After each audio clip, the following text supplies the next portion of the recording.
Cancer, épidémiologie, cancérologie, cancérogénèse, développement tumoral. Épidémiologie. L'épidémiologie est la science fondamentale de la santé publique. Elle étudie la fréquence, la distribution géographique et l'évolution temporelle des maladies ou des événements de santé au sein des populations. Son objectif est d'identifier les causes, déterminants et les facteurs de risque pour concevoir des mesures de prévention et de contrôle efficaces. Épidémiologie: 26% des décès en France, 250 000 nouveaux cancers par an, cancers les plus fréquents, sein, côlon, prostate, poumon, voie aérodigestive supérieure, alcool et tabac, 25% des cancers.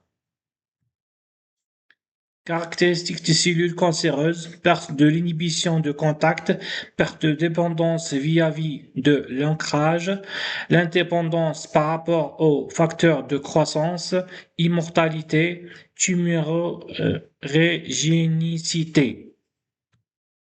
Mécanisme moléculaire de l'oncogénèse. Activation des oncogènes, mécanisme intégration virale, délétion, mutation ponctuelle, certaines translocations, altération des gènes suppresseurs de cancer, altération des gènes de réparation de l'ADN. Mécanisme impliqué dans l'invasion des cellules cancéreuses. Modulation de l'expression de molécules d'adhésion intercellulaire cadéyrine et d'adhésion à la matrice intégrine. Diminution de l'expression de la cadérine E, sécrétion d'enzymes protéolytiques métalloprotéases permettant la dégradation, la membrane basale et la matrice extracellulaire MEC. Migration cellulaire dans la MEC. Induction d'angiogénèse, métastase par voie hématogène, voie lymphatique.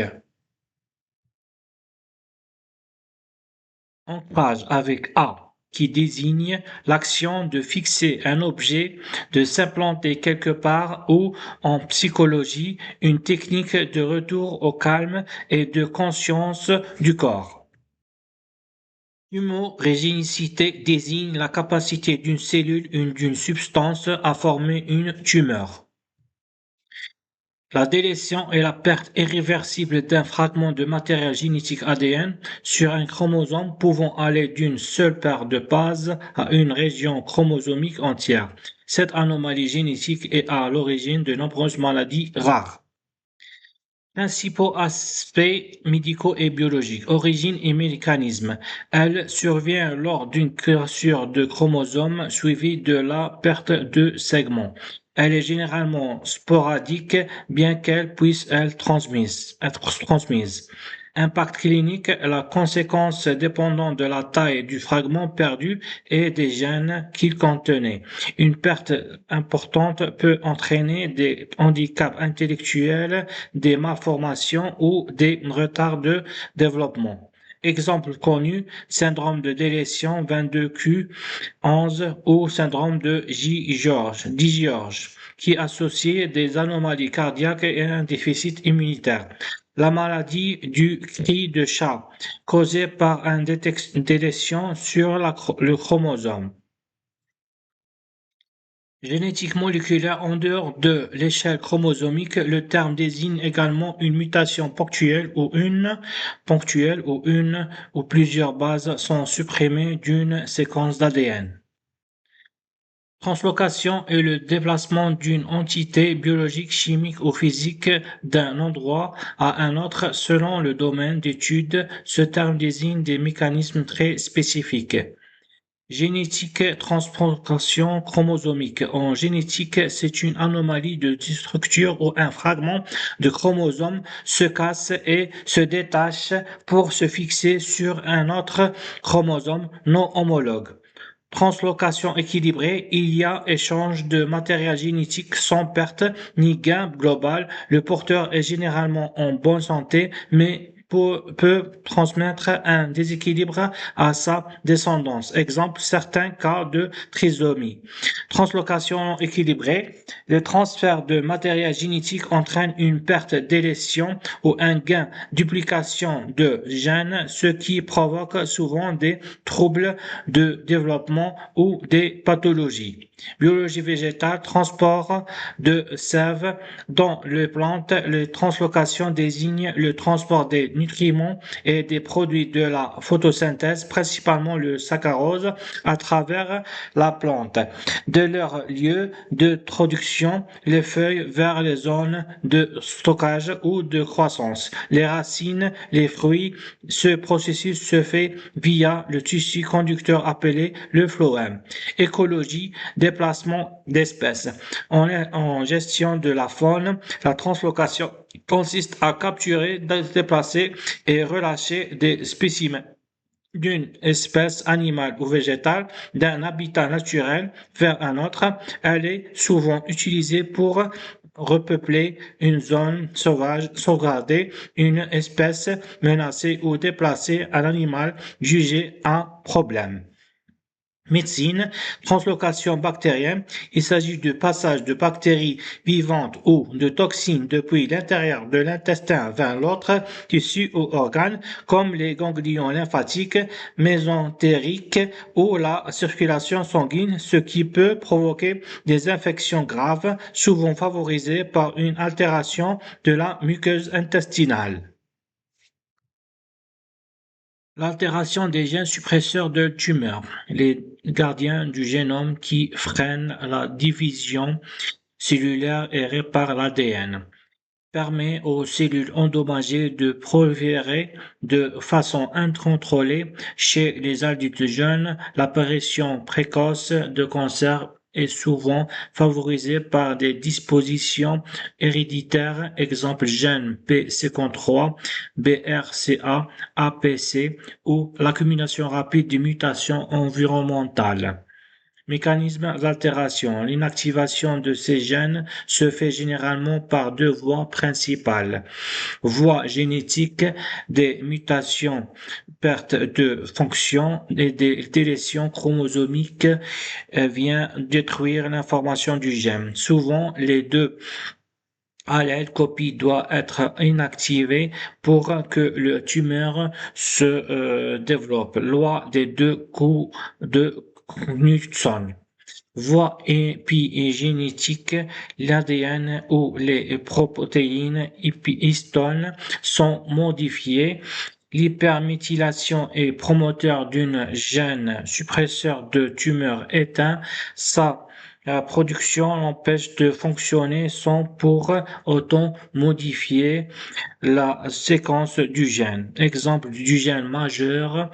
Gène TP53 produit la protéine P53, l'un des plus importants suppresseurs de tumeurs. Ces altérations en mutation sont retrouvées dans l'environ 50% des cancers. Lorsqu'il est altéré dès la naissance, il est lié à des cancers pédiatriques et du jeune adulte, tels que le syndrome de Li-Fraumeni orphanette, gènes BRCA1 et BRCA2, essentiels pour la réparation des cassures de l'ADN. Leur mutation augmente considérablement le risque de cancer du sein et l'ovaire et la prostate et des âges précoces.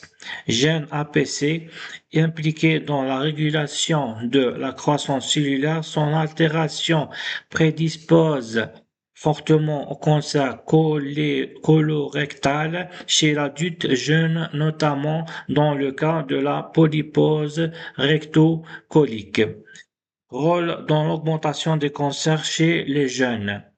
Les oncologues observent une hausse des cancer chez les 20-40 ans. La recherche pointe du doigt l'impact de facteurs de risque environnementaux et modes de vie, obésité, perturbateurs endocriniens, sédentarité qui combine des altérations génétiques ou épigénétiques accélérant le développement tumoral chez les jeunes adultes. L'altération des gènes de réparation de l'ADN entraîne une incapacité de la cellule à corriger des erreurs génétiques, provoquant une instabilité génomique majeure et une forte disposition au cancer et syndrome de vieillissement précoce. Lorsque ces gardiens du génome subissent eux-mêmes des mutations, les dommages cellulaires quotidiens s'accumulent sans contrôle. Conséquences majeures de l'altération. L'instabilité génomique, accumulation rapide de mutations et de l'aberration chromosomique, cancérogénèse, l'initiation de tumeurs et acquisition de résistance au traitement, sénescence et vieillissement, mort cellulaire précoce et épuisement des tissus. Principaux gènes et pathologies associées. L'atteinte d'un système de réparation spécifique définit des phénotypes cliniques précis. Système de recombinaison homologue, cassure double brin, gène clé, BRCA1, BRCA2, PALB2, pathologie, forte augmentation du risque du cancer et du sein et du l'ovaire héréditaire, anémie, Fanconi liée à d'autres gènes de cette voie provoquant une insuffisance de la moelle osseuse. Système MMR, mismatch, repair, correction des mises à appareillement, gènes clés MLH1, MSH2, MSH6, PMS2, pathologie syndrome de Lynch. Il représente environ 4% des cancers colorectaux et prédispose au cancer de l'endomètre. 3. Voie NER, nucléotide excision repair, répartition par excision du nucléotide, gène clé, gène XP, XPA, XPG, pathologie xéroderma, pigmentation, enfant de la lune, incapacité à réparer les lésions causées par les rayons UV, entraînant des cancers cutanés précoces. Syndrome de Cockayne entraîne un retard de développement sévère et un vieillissement prématuré. Gène suppresseur de tumeur et signalisation clé, gène clé, TP53, la protéine P53.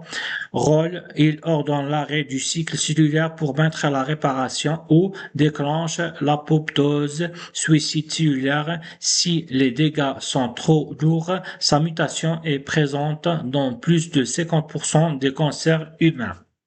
Opportunité thérapeutique, la létalité synthétique.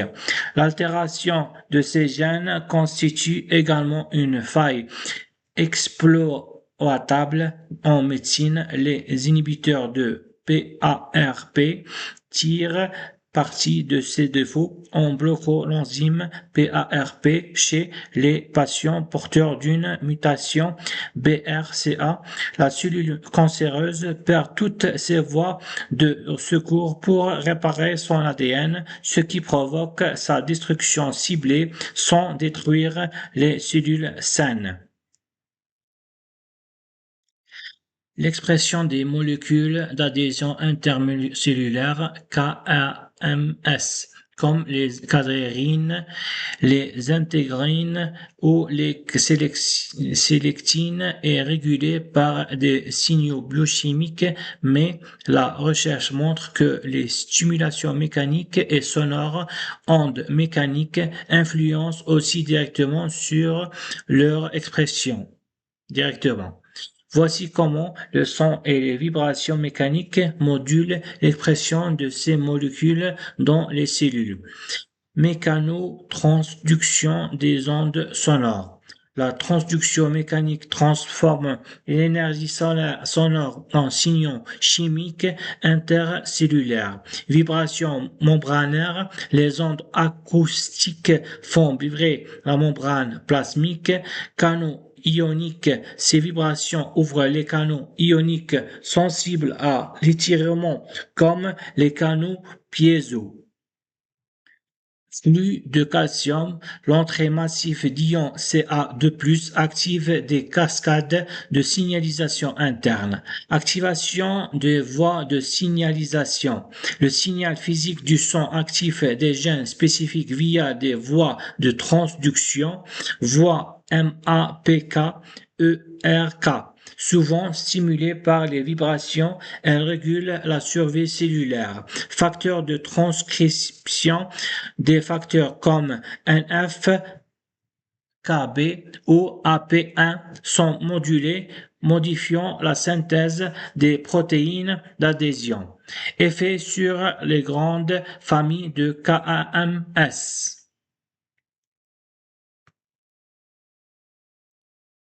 La stimulation par des fréquences sonores spécifiques, souvent des infrasons ou des basses fréquences entre 20 Hz ou 1000 Hz et 1000 Hz, impactent directement ces molécules.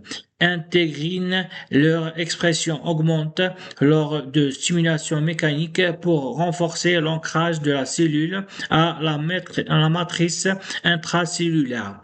Cadrérine, le son peut moduler l'adhésion cellule-cellule comme la cadérine essentielle dans la cicatrisation et la cohésion des tissus.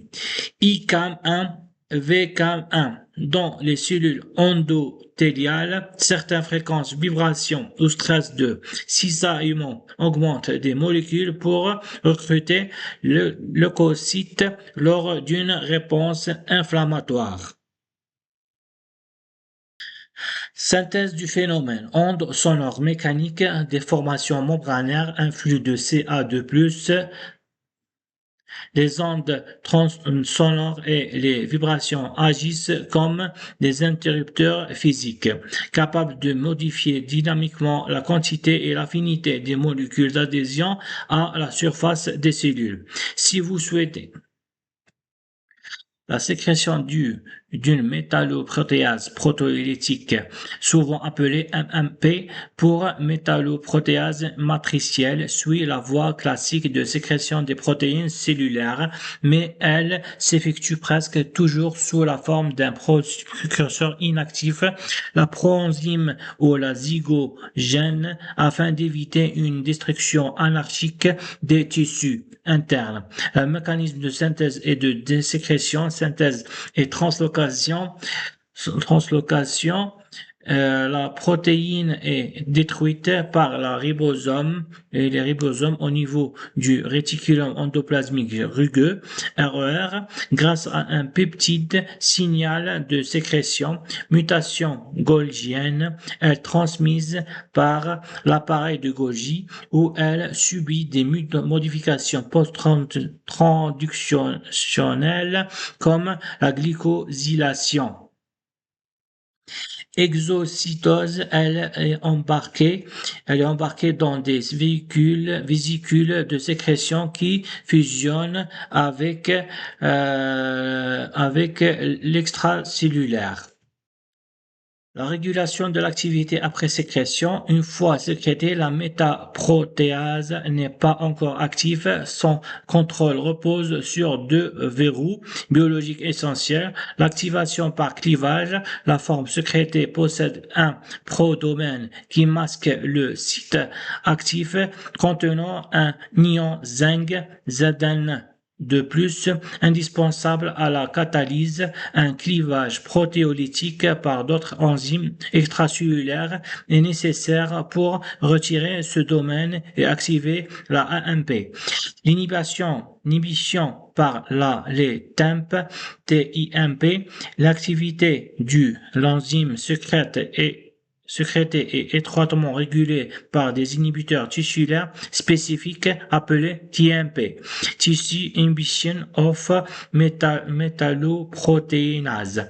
Un déséquilibre entre la sécrétion de AMP et de TIMP peut mener à des pathologies comme des destructions des cartilages, l'antéorosclérose ou la progression tumorale.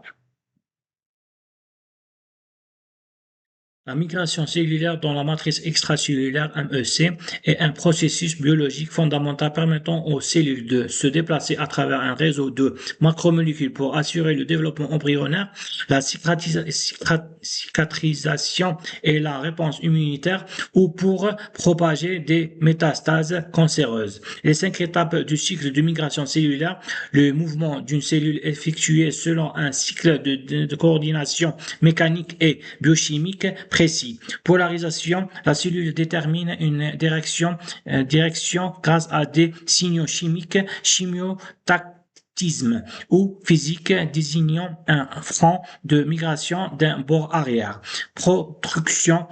Protrusion, la membrane plasmique pousse vers l'avant en formant des extensions lamellipodes ou filopodes grâce à la polymérisation de l'actine.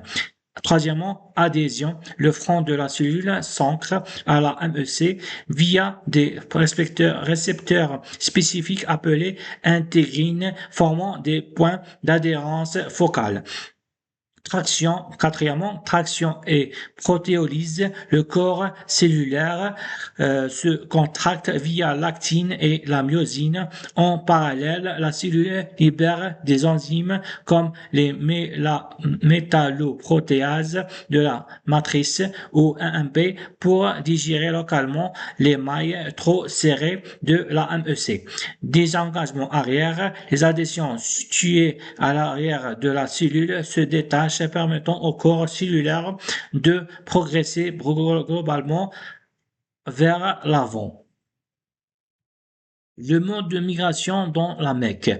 Selon l'environnement et le type de cellule, la migration adopte 2 formes principales. Migration individuelle, mode amoeboïde, glissement rapide et flexible, peu dépendant des adhésions fortes ou de la dégradation de la MEC, typique de globules blancs.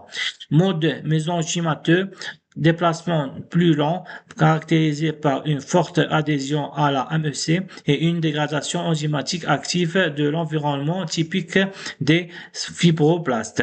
Migration collective, les cellules se déplacent en groupe, en feuillet ou en stand coordonné, maintenant des jonctions intercellulaires serrées fréquentes lors de la morphogénèse et dans certains cancers épithéliaux. Facteurs influençant la migration, densité de la et rigidité de la MEC, un phénomène appelé d'urotactisme pousse les cellules à migrer préférentiellement des zones souples vers les zones plus rigides. Topographie, l'allègement des fibres de collagène sert de rail physique guidant l'orientation des cellules, contact, guidance, signaux chimiques, les gardiens de chimiokines ou de facteurs de croissance fixés dans la MEC dictent la trajectoire.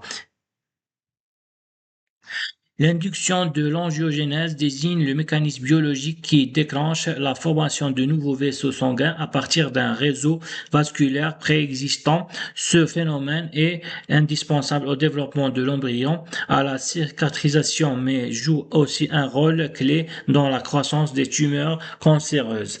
Voici les mécanismes, étapes et facteurs principaux qui régissent cette induction. Le déclencheur majeur, l'hypoxie. Le manque d'oxygène, l'hypoxie au sein d'un tissu est le signal d'alarme principal. Les cellules privées d'oxygène stabilisent une protéine appelée HIF1, hypoxia inducible. Facteur HIF1 active la transcription de gènes cibles dans le noyau cellulaire pour ordonner la fabrication de facteurs de croissance. Les principaux facteurs d'induction signaux chimiques pour une angiogénèse démarrent la cellule émet des molécules de signalisation appelées facteurs pro-angiogéniques. Le VEGF, vasculaire endothélial growth factor, c'est le chef d'orchestre indispensable. Il stimule directement la survie, la prolifération et l'émigration des cellules endothéliales, les cellules qui tapissent l'intérieur des vaisseaux. BFGF, Basic Fibroblast Growth Factor. Il agit en synergie avec la VEGF pour booster la multiplication cellulaire. Les angioprotéines ANG 1 ANG 2. Elle contrôle la mutation, la stabilisation ou la plasticité des vaisseaux en interagissant avec les récepteurs TIE. 3. Les étapes cellulaires de genèse vasculaire. Une fois les facteurs libèrent, le processus se déroule selon une séquence précise. Signal de VEGF, dégradation de la membrane, migration cellulaire, PR. Dégradation de la matrice extracellulaire, les cellules endothéliales libèrent des enzymes, les métalloprotéases ou AMP pour percer la gaine du vaisseau d'origine afin de pouvoir son clone s'échapper. Migration, bourgeonnement, sporoting. Une cellule endothéliale leader cellule de pointe au type cell se dirige vers le gradient de VEGF entraînant les autres derrière elle. Prolifération, les cellules suivantes se multiplient activement pour allonger le nouveau bourgeon vasculaire. Tubulogénèse et mutation, les cellules s'organisent pour former une lumière, un canal creux permettant au sang de circuler. Des cellules de soutien, les péricytes, viennent ensuite stabiliser cette nouvelle paroi. Quatrièmement, contexte physiologique vs pathologique. Physiologique normal, l'induction est transitoire et parfaitement contrôlée. Exemple, cycle ovarien. Développement embryonnaire, réparation d'une blessure. Pathologique anormal dans le cas du cancer. La balance penche définitivement du côté des activateurs, la bascule angiogénique. La tumeur induit un flux continu de VEGF, créant des vaisseaux anarchiques, fragiles et sinueux qui alimentent sa croissance et favorisent les métastases. La voie hématogène désigne le mot propagation ou de transport de substances, de micro-organismes ou de cellules à travers la circulation sanguine. C'est un concept médical clé utilisé pour expliquer comment une anomalie ou un agent pathogène voyage d'un point d'origine vers d'autres organes du corps. Les deux principaux contextes médicaux en infectiologie, infection hématogène, une infection par voie hématogène produit lorsqu'un agent pathogène, bactérie, virus ou champignon pénètre dans le sang à partir d'un foyer initial comme une plaie cutanée ou une infection urinaire et colonise un autre organe à distance. L'ostéomyélite aiguë, une infection de l'os fréquente chez l'enfant causée par une bactérie qui atteint la métaphyse osseuse via le sang. L'arthrite septique, l'infection d'une articulation ou d'une prothèse articulaire suite à une bactériémie. La spondylodistite, l'infection d'un disque vertébral et des vertèbres adjacentes. En oncologie, métastase hématogène, la voie hématogène est l'un des principaux modes de dissémination des cancers. Avec la voie lymphatique, les cellules cancéreuses se détachent de la tumeur primitive, s'infiltrent dans les vaisseaux sanguins, naviguent dans le flux circulatoire, puis s'installent dans un nouvel organe pour y former des métastases. Ce mécanisme est particulièrement fréquent pour les sarcomes et les cancers digestifs s'étendant vers le foie ou les poumons.